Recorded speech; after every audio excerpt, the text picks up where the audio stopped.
Hello दोस्तों, मैं आपकी अध्यापिका लोपामुद्रा आप लोगों को मेरे हिंदी ट्यूटोरियल चैनल पर बहुत बहुत स्वागत करती हूँ। आज हम लोग साहित्य सुधा जो कि 12वीं कक्षा की किताब है उसके अंतर्गत राम विभीषण मिलन पढ़ने वाले हैं। राम विभीषण मिलन तुलसीदास के रामचरितमानस के सुंदराकांड से आया हुआ है और हम लोग इस विषय को पूरी तरह पढ़ चुके हैं। पहले क्लास में मैंने सब पढ़ा दिया था अच्छे से। आप लोगों को और कुछ जानना है तो आप मुझे पूछ सकते हैं और मेरे चैनल को लाइक, सब्सक्राइब, शेयर ज़रूर कर कीजिए। और हम लोग पढ़ चुके थे पहले क्लास में सब कुछ, लेकिन यहाँ पर आप लोगों को जानना हो तो शब्दार्थ यहाँ पर देख सकते हैं, आप लोगों के दिया गया है। शब्दार्थ में आप लोगों को जो भी कुछ जानना हो आप यहाँ से पढ़ सकते हैं। फिर शब्दार्थ के बाद भावार्थ दिया गया है। हमने जो पढ़ा था पहले से, मैं आप लोगों को मैंने पहले से जो समझा दिया था उसे आप लोग नोट कर चुके होंगे मेरे ख्याल से। और यहाँ पर भावार्थ देख लीजिए। यहाँ पर भावार्थ आप स्क्रीनशॉट लेके पढ़ भी सकते हैं और किताब है तो आप वहीं से पढ़ लीजिए, ठीक है।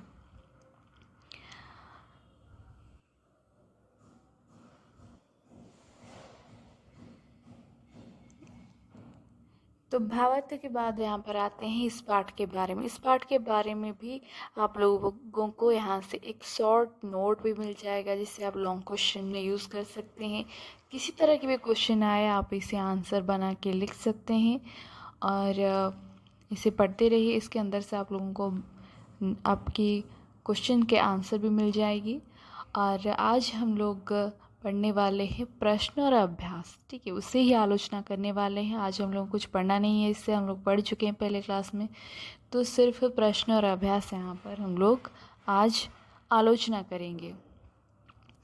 तो यहाँ पर क्वेश्चन नंबर 1 में है, निम्नलिखित में से सही विकल्प चुनिए।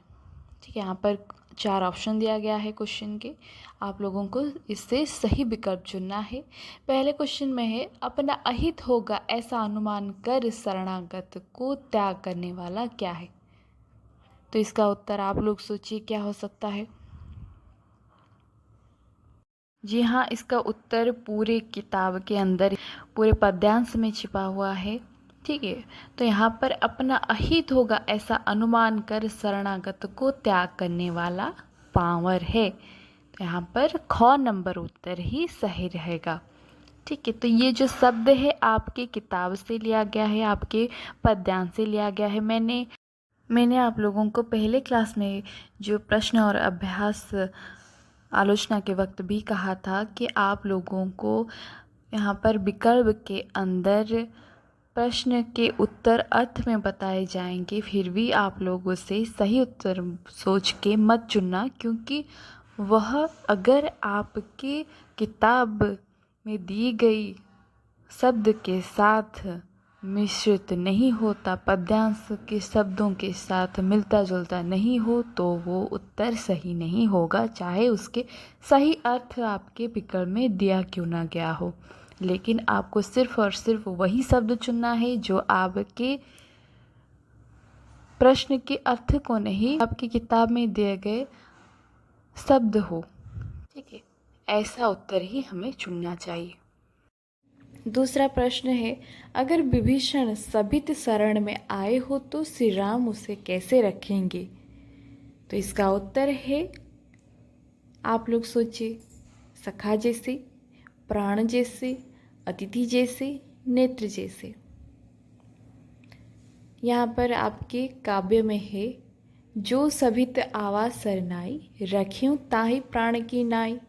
अर्थात जो मेरे शरण में आए, राम जी बताते हैं, जो मेरे शरण में आता है मैं उससे अपने प्राण के समान रखूँगा, प्राण के जैसा रखूँगा। तो यहाँ पर इसका उत्तर क्या होगा, प्राण जैसे, ठीक है। इसका उत्तर प्राण जैसे होगा।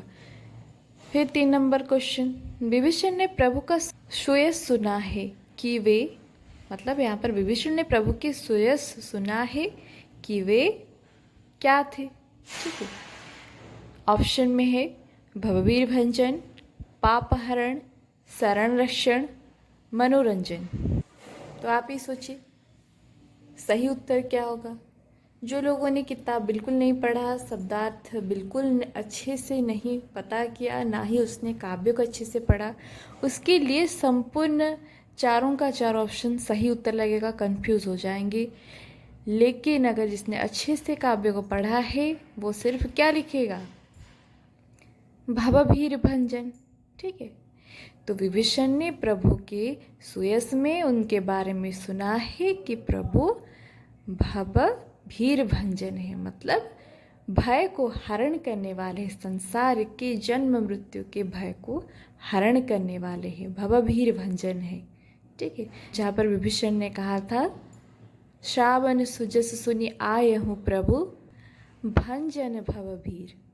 ठीक है, तो यहाँ पर शब्द लिखा गया है वाक्य में, वो जो काव्य के वाक्य में शब्द है भवभीर, तो वही उत्तर सही होगा। चाहे आपको जो भी आंसर सही लगता हो, सब के सब गलत होगा।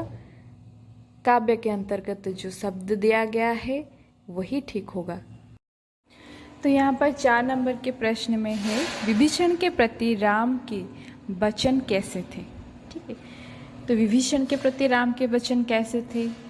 ऑप्शन ए में है अत्यंत मधुर, भगत भयहारी, मनोहरी और सुखकारी।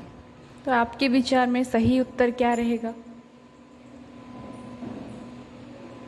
भगत भयहारी।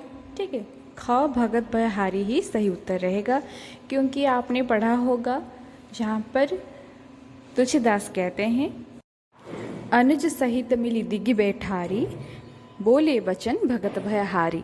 तो यहाँ पर विभीषण जी जब राम जी से मिलने आते हैं तो राम का उनके प्रति व्यवहार किस प्रकार था। ठीक है, तो राम का व्यवहार विभीषण के प्रति ऐसा था कि राम विभीषण को अपने भाई लक्ष्मण के साथ जहाँ बैठे थे, विभीषण को भी वहाँ पर बिठाया और उन्हें आश्वस्त करने के लिए भगत भयहारी वचन बोलने लगे। भगत भयहारी माने भक्तों के भय को हरण करने वाले वचन बोलने लगे, जो कि मधुर वचन थे। ठीक है, लेकिन हमें यहाँ पर मधुर वचन लिखना नहीं है। ठीक है, आपको सिर्फ और सिर्फ भगत भयहारी लिखना है क्योंकि ये शब्द आपके किताब में दिया गया है। ठीक है, चाहे इसका अर्थ आपको यहाँ पर जहाँ कहीं भी सही लगता हो, लेकिन आपको वही शब्द लिखना है जो आपके किताब में लिखा गया है। फिर देखते हैं 5 नंबर। तो यहाँ पर है विभीषण ने राम की आश्वासन वाणी सुनकर उनके पांव पकड़े और उनके हृदय से अपार क्या उमड़ा। तो यहाँ पर ऑप्शन है क्रोध, घृणा, प्रेम, कुछ नहीं। उत्तर होगा प्रेम। ठीक है, तो यहाँ पर विभीषण के हृदय से अपार प्रेम उमड़ा। यहाँ पर 2 नंबर शुरू करने से पहले फिर से आप लोगों को बता देती हूँ, मेरे वीडियो पे कमेंट करते रहिए, फीडबैक देते रहिए, मेरे वीडियो को शेयर करते रहिए, सब्सक्राइब करते रहिए और लाइक कीजिए, जिससे हमें आगे वीडियो बना के चाह जागृत होगा और मुझे प्रोत्साहन मिलेगी आपसे। तो मेरे वीडियो को इसी तरह देखते रहिए, लाइक शेयर सब्सक्राइब कीजिए और वीडियो में कमेंट करके फीडबैक दीजिए कि किस प्रकार आपको मेरा पढ़ाई अच्छा लग रहा है या नहीं, आप ज़रूर बताएं। बहुत बहुत धन्यवाद। इसी के साथ फिर शुरू करते हैं नंबर 2। यहाँ पर लिखा है निम्नलिखित प्रश्नों के उत्तर एक एक वाक्य में दीजिए। राम को क्या अच्छा नहीं लगता, पहला क्वेश्चन है ये। ठीक है, राम को क्या अच्छा नहीं लगता। तो यहाँ पर राम को क्या अच्छा नहीं लगता वो आप लोगों को अपनी किताब में राम विभीषण मिलन के जो पहला पद है उसी में से मिल जाएगा। ठीक है, पहले पद में जो लिखा गया है दोहा एक है, उसी के अंदर ही है कि निर्मल मन जन सो मोहि पावा, मोहि कपट छल छिद्र न भावा। तो यहाँ पर इसका अर्थ है कि मोहे कपट छल छिद्र पसंद नहीं है, मतलब मुझे कपट छल छिद्र पसंद नहीं है। यहाँ पर ये बात श्री राम जी किसे बोलते हैं, सुग्रीव से कहते हैं। ठीक है, विभीषण राम से मिलने से पहले सुग्रीव जी से ये बात समझाते हुए राम जी कहते हैं कि जो निर्मल मन वाला व्यक्ति है वो मुझे पा सकता है, लेकिन मुझे लोभ मोह और छल कपट छिद्र वाले लोग पसंद नहीं है। तो राम को क्या अच्छा नहीं लगता? तो राम जी को छल कपट छिद्र पसंद नहीं है। यहाँ पर प्रश्न के उत्तर सिर्फ एक वाक्य में ही लिखी जाएगी। फिर देखो दूसरा नंबर, विभीषण भेद लेने आया हो तो भी क्या नहीं है?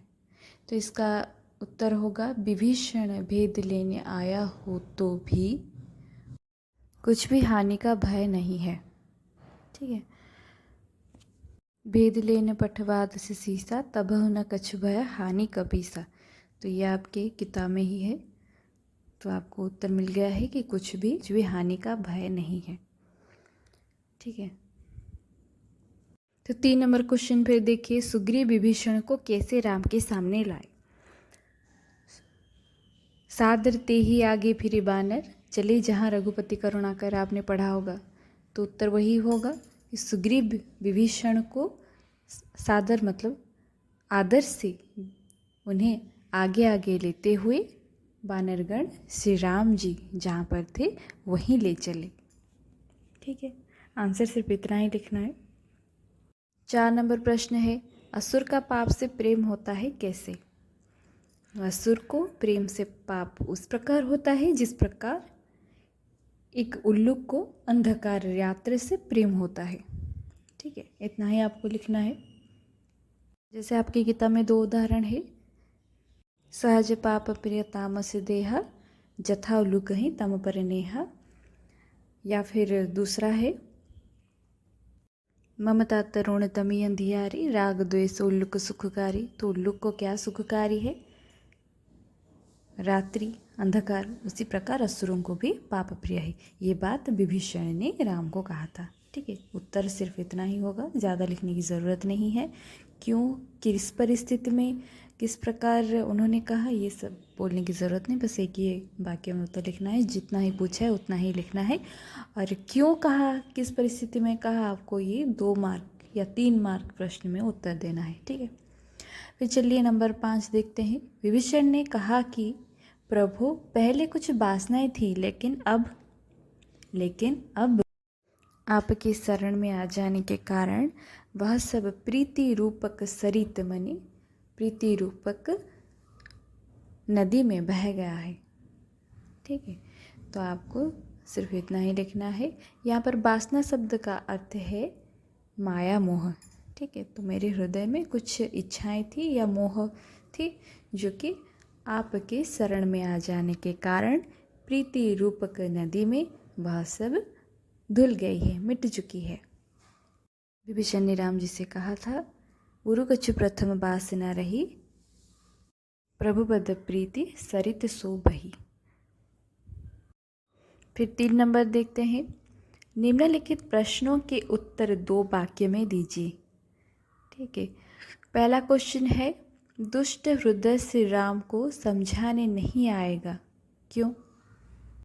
तो आपके पहले पद के अंतर्गत राम कहते हैं, पाप बंत कर सहज स्वभाव, भजन मोर ते ही भावना काऊ, जो पे दुष्ट हृदय होई सोई, मेरे सन्मुख अब की सोई।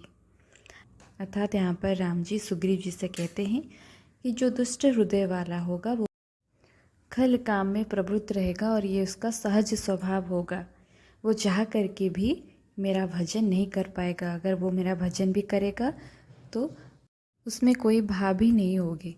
तो इस प्रकार के व्यक्ति मेरे शरण में नहीं आएगा। दूसरा प्रश्न यहाँ पर देखो, राम को देख विभीषण की क्या।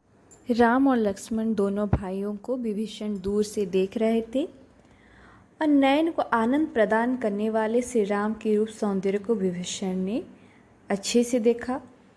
उनसे वे अत्यंत विस्मित होकर बिना पलक झपके उनके रूप को देख रहे थे।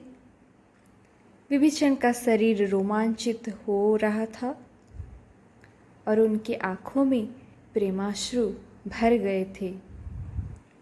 इसका आंसर सिर्फ इतना ही होगा, आप इसे लिख लीजिए। ठीक है। फिर दूसरा प्रश्न है, विभीषण ने राम से क्या कहा?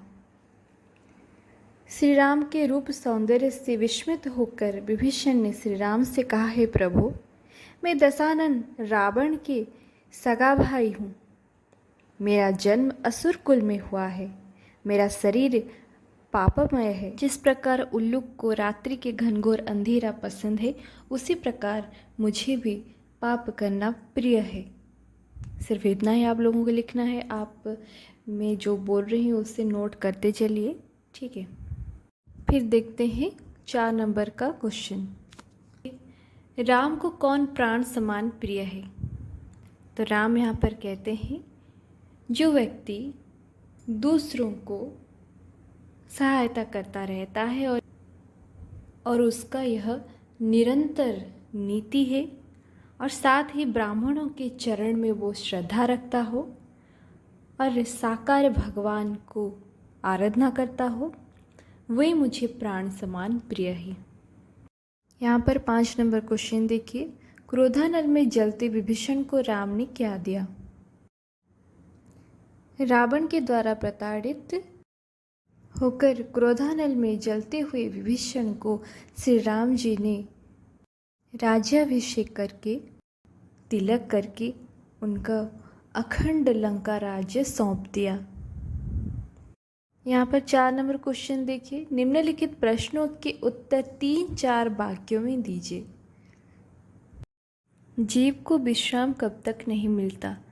तो ये मैंने आप लोगों को अच्छे से समझा दिया था विषय के अंदर। आप लोग चाहे तो पहले वाला वीडियो देख सकते हैं, उसमें मैंने अच्छे से समझाया था। फिर भी आप लोगों को इसका उत्तर बता देती हूँ। जीव को विश्राम कब तक नहीं मिलता? इसका उत्तर है, जीव का मन कब स्थिर नहीं हो सकता, विश्राम नहीं पा सकता, जब तक वह इस शोक धाम यानी दुख के घर, इस संसार की अनेक कामनाओं को छोड़कर सुख धाम राम का भजन नहीं करता, तब तक जीव को विश्राम नहीं मिलता।